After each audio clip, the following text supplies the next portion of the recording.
임금님 귀는 당나귀 귀. 신라의 47대 헌안왕 때 응념이란 화랑이 있었어요. 응념은 43대 희강왕의 손자였어요. 그는 18살에 화랑도의 지도자가 되어 온 나라를 두루 돌면서 몸과 마음을 수련했어요. 수많은 낭도들이 따를 정도로 의젓하고 뜻이 컸답니다. 몇 해 뒤 헌안왕이 마련한 궁궐의 잔치에 참석했어요. 왕은 뛰어난 화랑인 응념을 일찍부터 눈여겨보고 있었어요. 왕이 응념에게 물었어요. 그동안 나라의 곳곳을 다니며 많은 것을 보고 배웠다고 들었네. 무엇을 깨달았는지 한번 말해보게. 뜻깊은 행실을 보인 세 사람에게 깊은 감동을 받았습니다. 첫째는 신분이 높으면서도 자기를 앞세우지 않고 남의 밑에 있는 사람이고, 둘째는 큰 힘을 갖고 있으면서도 그 힘으로 남을 괴롭히지 않는 사람이며, 셋째는 큰 힘을 갖고 있으면서도 그 힘으로 남을 괴롭히지 않는 사람입니다. 헌안왕은 그 대답을 듣고 흐뭇하게 여겼어요. 역시 생각한 대로 뜻이 깊은 젊은이로군. 나라의 장래를 맡겨도 좋을 만큼 믿음직해 보이는걸. 왕이 응념의 손을 꼭 잡고 말했어요. 나에게 딸이 둘 있는데 둘 가운데 자네 마음에 드는 아이를 아내로 삼아주게. 응념은 뜻밖의 분부에 놀라서 집으로 돌아와 부모님께 여쭈었어요. 부모님은 크게 기뻐하며 말했어요. 두 공주 중 작은 공주가 무척 착하고 예쁘다더라. 혼이 나려면 아무래도 아름다운 작은 공주와 하는 게 좋지 않겠느냐?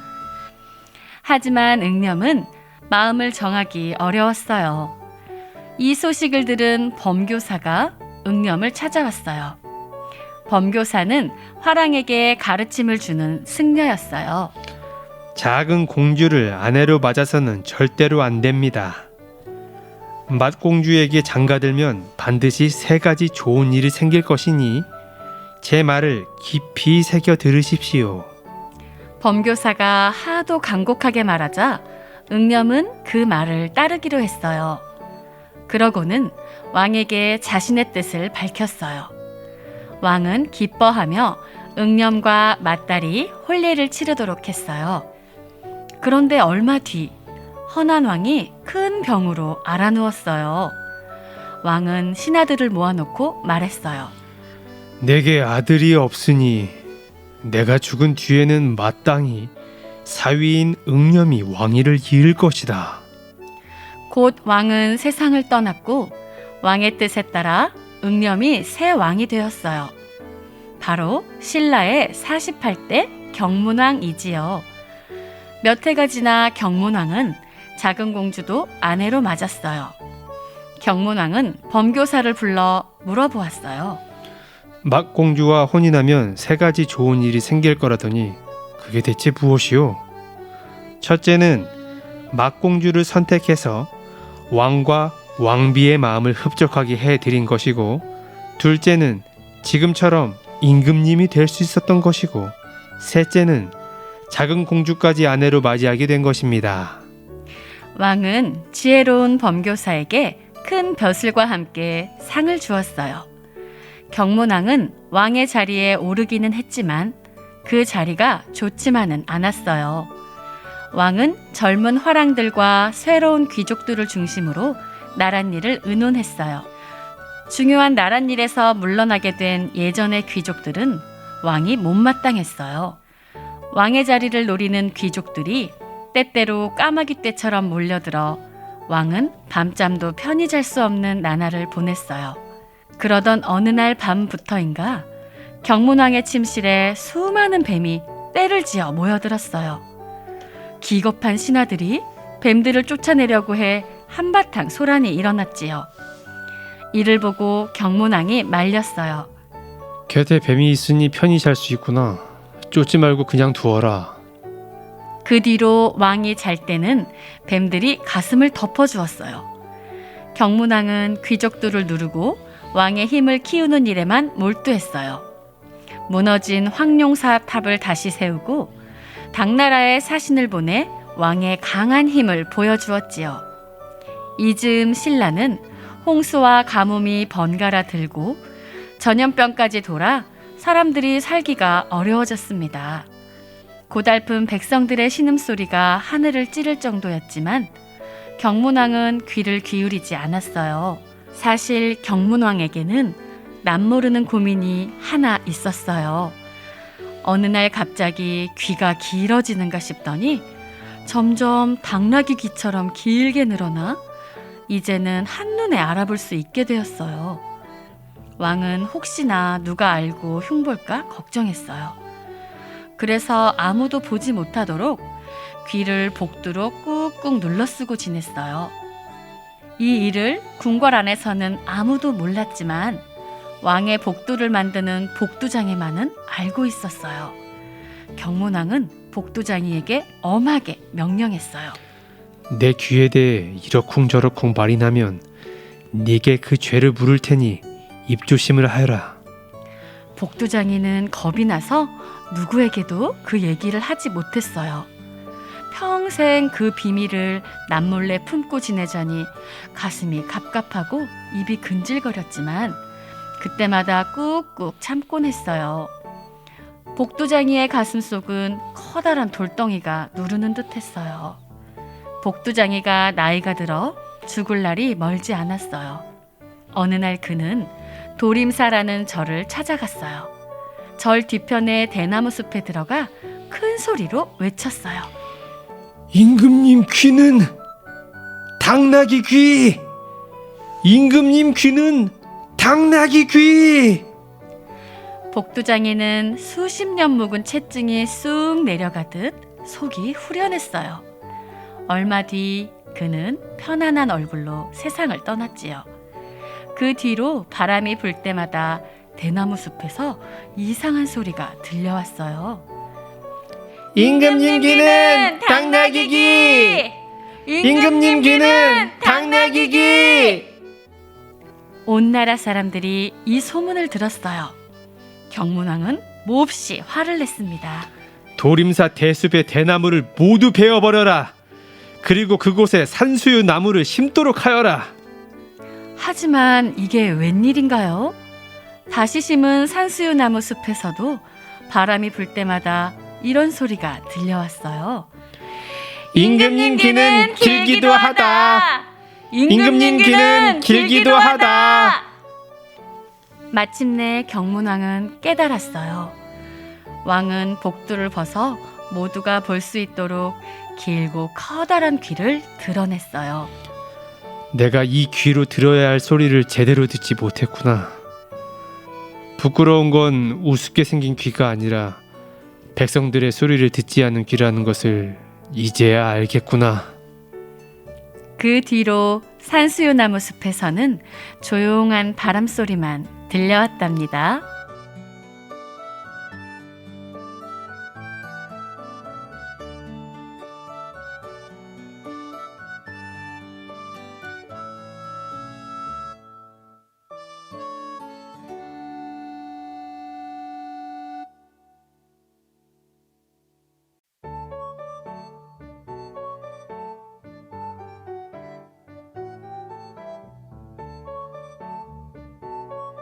목련꽃 할머니.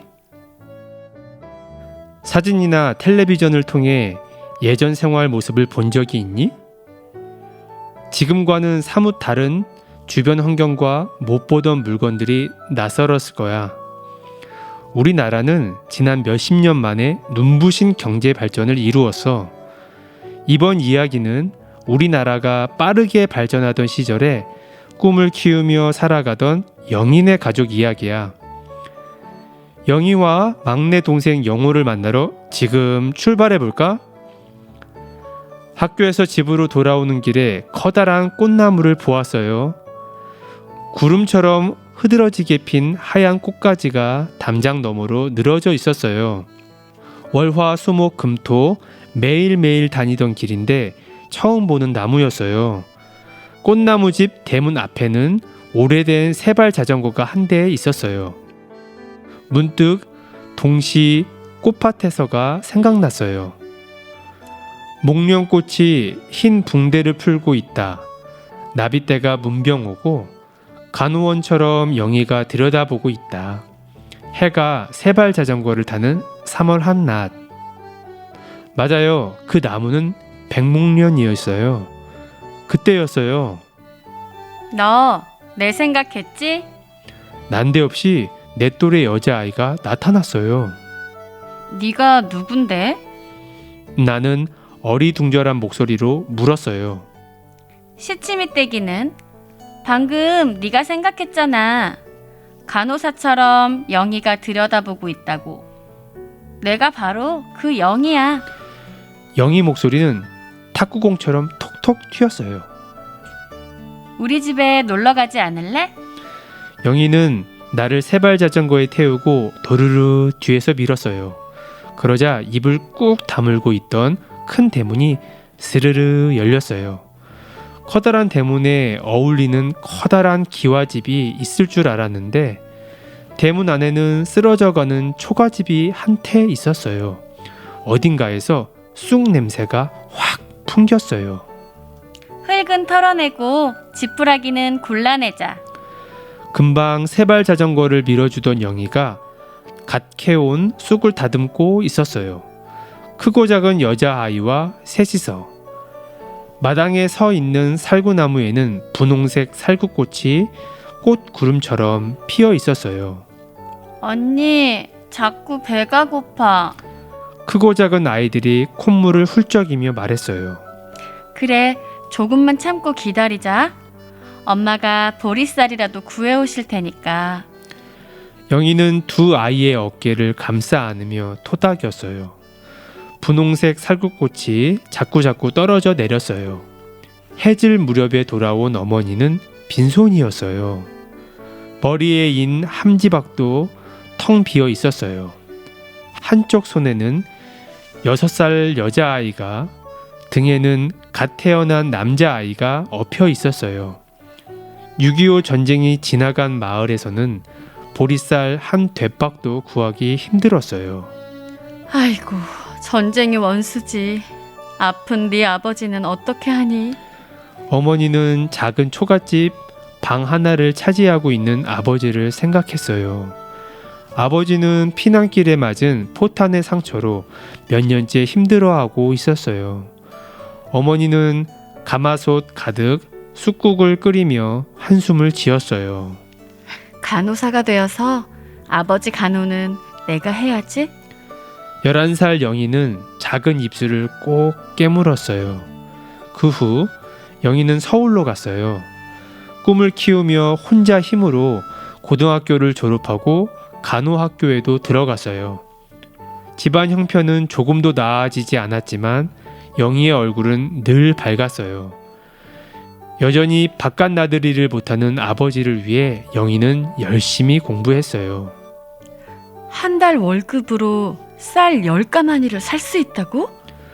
어느 날 서독으로 가는 간호사 모집 광고를 본 영희는 깜짝 놀랐어요. 영희는 아버지 대신 살림을 꾸려가느라 고생하는 어머니가 안쓰러웠어요.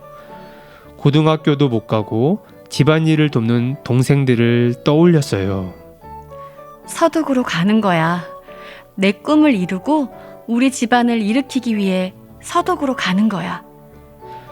영희는 보다 넓고 넉넉한 세상을 꿈꾸었어요.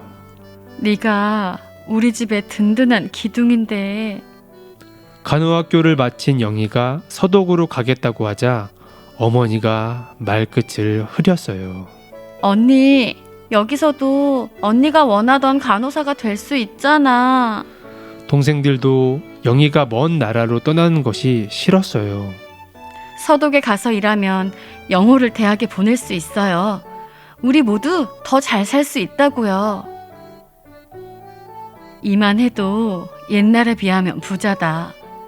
수만리 먼 곳으로 너를 보내고 우리끼리 잘 살면 뭐하겠니? 그래도 네 뜻이 정 그렇다면 부디 몸 건강히 잘 다녀오렴. 1년 후 영희는 서독으로 가는 비행기를 탔어요. 보다 넓고 넉넉한 세상을 향해 힘차게 날아올랐어요. 엄마, 편지가 왔어요. 영희 누나예요. 영호가 편지를 손에 들고 뛰어들어 왔어요. 다시 살인문 곁에 살구꽃이 환하게 피는 봄이었어요. 그립고 그리운 아버지, 어머니. 영희의 편지에는 글자마다 눈물방울이 숨어 있었어요. 순이야, 차이야, 마리야, 그리고 영호야. 영희의 편지에는 메아리 같은 목소리가 숨어 있었어요. 저는 잘 있어요. 먼저 와 있는 언니들이 엄마처럼 따뜻해요. 이곳 사람들도 우리를 참 좋아해요. 말은 통하지 않지만 부지런하다고 열심히 일한다고요. 모처럼 방 안에 살구꽃이 환하게 피었어요.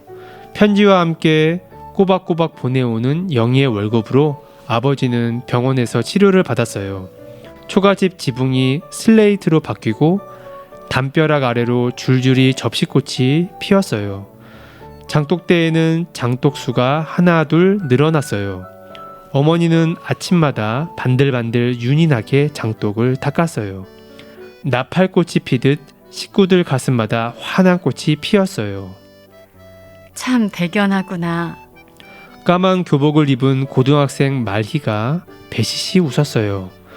중학생 영호는 어머니보다 한 뼘이나 훌쩍 더 자랐어요. 누나, 요즘 우리나라에서는 새마을 운동이 한창이에요. 그 덕분에 우리 마을에도 이제 전기가 들어오고 버스가 다녀요.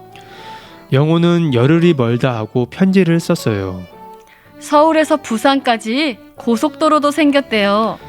영호는 시골에서 서도까지 고속도로를 만들었어요. 넓고 시원하게 뚫린 마음의 고속도로였지요. 누나가 돌아올 때쯤이면 아버지도 퇴원하실 수 있대요.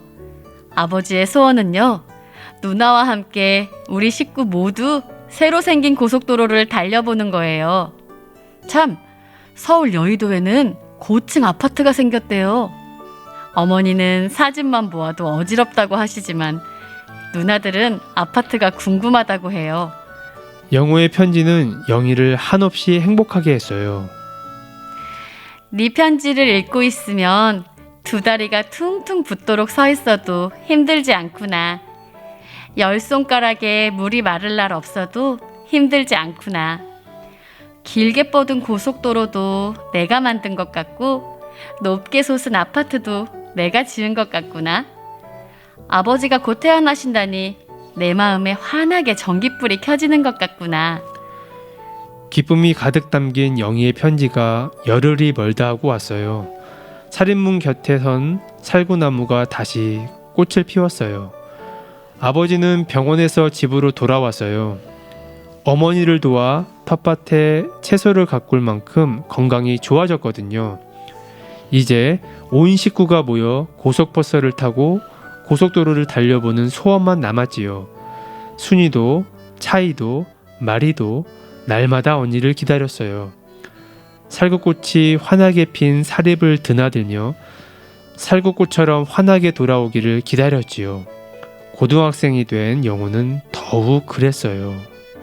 누나, 저는 올해 고등학생이 되었어요. 서울에는 지하철도 생겼어요. 영호는 차곡차곡 소식을 전하며 영희를 기다렸어요. 하지만 영희는 돌아오지 않았어요. 꼭 오겠다던 3년이 지나고 4년이 지나도 돌아오지 않았어요. 틈틈이 오던 편지도 한 달에 2번, 2달에 1번으로 줄었어요. 아버지가 사립에 서서 서성이는 날이 많아졌어요. 어머니는 새벽마다 하얀 사발에 맑은 물을 떠놓고 빌었어요. 그러던 어느 날 편지가 왔어요. 아버지, 어머니, 이제 저 결혼할래요. 신랑이 될 사람은 우리나라에서 온 늠름한 광부예요. 아버지, 어머니 얼굴이 보름달처럼 환해졌어요. 우리는 여기서 식을 올리고 이곳에서 오래오래 살고 싶어요. 우리보다 어려운 사람들을 도우며 이곳에서 살고 싶어요. 영희가 돌아오지 않는다는 소식에 아버지 어머니 얼굴이 어두워졌어요. 금방 비라도 내리듯이. 우르릉 쾅!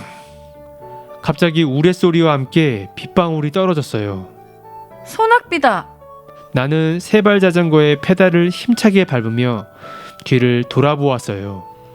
그러나 도르르 뒤에서 밀어주던 영희가 보이지 않았어요. 영희야! 영희야! 나는 큰 소리로 영희를 부르다가 쿵 하고 어떤 아저씨와 부딪혔어요. 아이쿠, 조심해야지. 나무 의자에 앉아있던 아저씨가 정강이를 어루만지며 말했어요. 아저씨는 마당을 바라보고 있었어요. 세발 자전거와 소낙비는 간데없이 사라지고 마당 가득 목련꽃이 피어 있었어요. 아저씨, 영희 못 보셨어요? 아저씨가 두 눈을 동그랗게 떴어요. 뭐? 영희라고 그랬니? 네, 조금 전까지 제 뒤에서 세발 자전거를 밀어주었는데. 세발 자전거를? 물끄러미 바라보던 아저씨가 나를 쓰다듬으며 말했어요. 그렇구나. 나도 영희를 알지. 나를 세발 자전거에 태워주고 싶어 하던. 아저씨도 영희를 아세요? 그래, 내 큰누님 이름이란다. 아저씨와 나는 목련꽃 아래로 걸음을 옮겼어요. 하얀 목련꽃을 물끄러미 바라보던 아저씨가 가슴 안쪽에서 무언가를 꺼냈어요. 빛바랜 가족사진 한 장이었어요. 아, 내 머릿속에서 반짝 불이 켜졌어요. 사진 속에 도르르 세발 자전거를 밀어주던 영희가 있었거든요. 영희 누님은 이 꽃잎보다도 희고 깨끗한 마음을 가지신 분이란다. 나는 누님을 생각하며 20년이 넘도록 이 나무를 심고 키웠단다. 아저씨의 커다란 두 눈 속에 그렁그렁 눈물이 고였어요. 지금은 어디에 계신데요? 결혼해서 캐나다에 계시지. 매형은 1000m가 넘는 땅속에서 석탄을 캐고 누님은 병원에 온갖 굳은 일을 하는 간호사 생활을 하셨지. 지금은 캐나다에서 어려운 사람들을 도우며 살고 계신단다. 나도 모르게 고개가 끄덕여졌어요. 마당 가득 피어있는 하얀 목련꽃 송이송이가 11살 영희 얼굴 같았어요. 하얀 옷을 입은 간호사 영희의 얼굴이었어요. 그러다가 꽃이 핀 마당 전체가 머리카락이 곱게 흰 할머니 얼굴이 되었어요. 햇님이 세발 자전거를 타고 노는 나른한 3월 한낮의 일이었어요.